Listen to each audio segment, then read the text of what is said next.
brand new day. Welcome to 10 Reasons Why with Nick, and of course, Sneaky. I have an awesome guest. This is Corena. Hi. I recently donated to her organization, and I thought she was awesome, and I wanted to explain some more about her cause. And would you mind telling us a little bit about yourself? Sure. Hi, my name is Corena Beardsley, and I am from the area. I'm from the Linden area, and I am Linden's PAC rep, which stands for Parent Advisory Committee. And once a month, we go to meetings at the GISD to do special needs meetings to understand more of what's happening in our community with that. And then what we're supposed to do is bring it back to our community and do something positive with it.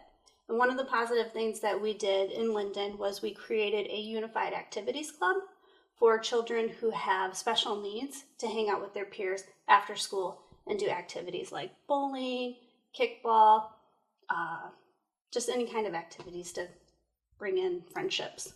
That's great. So what I normally do is I get 10 questions and 10 reasons why, and so I'll start with you. Okay. One of them is, what was your motivation for creating the Unified Activities Club? So I have a daughter, a 15-year-old, who was born with Down syndrome. And even though Linden has such a great peer buddy program where they really foster friendships, there was one piece that was missing, which was an after-school activity for Karis and her friends to go to. And I really wanted to create that for them because I believe that brings in good, strong friendships. That's great. Another question I have is, when did you find out about your daughter had Down syndrome, and how did you handle that? So we did not know that Karis had Down syndrome until after she was born. And then a couple of days later, the doctor had come in and she was examining Karis, and she said that she had concerns that Karis had Down syndrome. And what they do with that is they go and they take a blood test and they check the chromosomes, because Down syndrome is a chromosome disorder. And it takes about 10 days to get the results, but all the arrows were kind of pointing to that she had it, like the slanted eyes, the low muscle tone. And 10 days later, we got a phone call that it was positive that she did have Down syndrome. And it was a little hard to hear at first, but once we educated ourselves, we felt way more comfortable about what it was and what her future would look like. Yeah, I really respect that. You knew and you just stuck with the plan, and that's really great. Thanks. Mm-hmm. Can you tell me more about what Down syndrome is? So Down syndrome is a chromosome disorder. So it's a mutation. You and we have 46 chromosomes in our DNA strands, and that's what makes us who we are. What we look like, from the color of our eyes to the color of our hair to how tall we are. And with somebody who has Down syndrome, they end up with an extra 21 chromosomes. So they end up with 3, where you and I only have 2. So each strand of DNA that they have is 47. And that's where they get their characteristics from, like the slanted eyes, the low muscle tone. Their body shapes are usually about the same. So. Yeah, I never knew that. Thanks for letting me know. Yeah, no problem. Mm-hmm. How has living with special needs child changed your look on life? At first, I was okay with having Karis have Down syndrome because I was raised around my 2 aunts. My dad's sister, she was cognitively impaired, and my mom's sister also had Down syndrome. So, which was just a fluke. It's not a hereditary thing. But so I grew up around people who had special needs my whole entire life. So it wasn't really I knew I would be okay with it. I just didn't know quite what to expect. So I had to learn how I was going to raise Karis. How do you raise a child with special needs? So I guess that was like the biggest thing, is understanding what was available to her out there. But having my aunts and being raised around them, it really did help me move forward with Karis's diagnosis. Yeah, that's great that you had support like that. We did. We have a great family support for sure. I just knew that my family and my husband's family was really great about Karis's diagnosis and super supportive with us. And we treat Karis like our other 2 typical children, and They all get along well? They do. They definitely act like brother and sister. Oh, that's cool. they do quite well. That's good. So another question I have is how does your other children handle having a sibling with special needs? They do pretty good. They are very supportive of Karis. They help her where needed.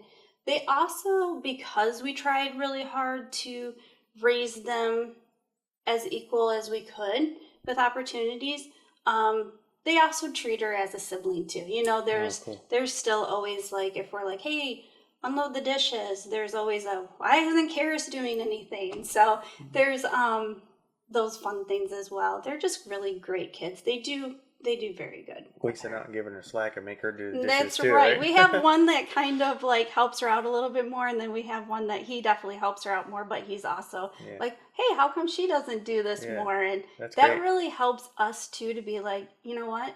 Yeah, why isn't she? Yeah, she's capable. She's capable of it. So he kind of keeps us a little bit more honest. Yeah, that's great. I like that. So before having children, were you a person who cared for others? I think that I was. I was always definitely the one that looked out for what my friends were doing and where they were at. I was emancipated at the age of 16, so I learned to kind of be responsible pretty quick, and I wouldn't change that. I think that it was great for me.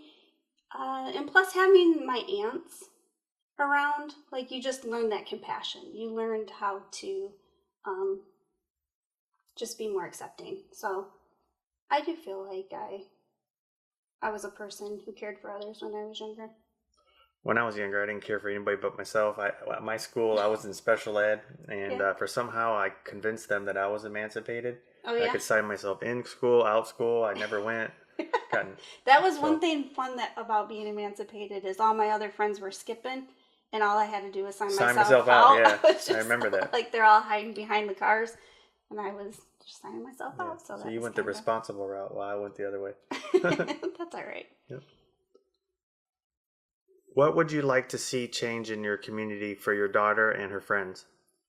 I would like to see, now that Karis is getting older, every age you see where there is great support, but yet you see where it could get better. And with Karis being 15 now, I feel I would like to see more job opportunities and more housing opportunities. In other states, they really support that. In Michigan, we're kind of behind, and I would really like to see that be built back up. There's not a lot of housing for our community or Karis's community to have that independence. In school, they're teaching a lot of that independence and life skills. And they do have that part. That program is doing quite well to teach them how to live on their own and how to have jobs. The next piece to the puzzle is having those opportunities. And in order to do that, we have to have more employers feel comfortable to employ our children, our adult children. And housing, there's just like, we're teaching these kids how to be independent and to want to work, and you're giving them these opportunities and confidence to do so. And then once it's time for them to move out, there's really no place for them to go with the support. And in other states there are a couple here in Michigan, but I just think that it needs to be a little bit more. Yeah, teach them responsibility. Yeah, and then they can live on their own. And they who doesn't want to live on their own? Yeah, right. So there's something about that. So how has your program helped raise awareness? So I think that it helps raise awareness by tastes good.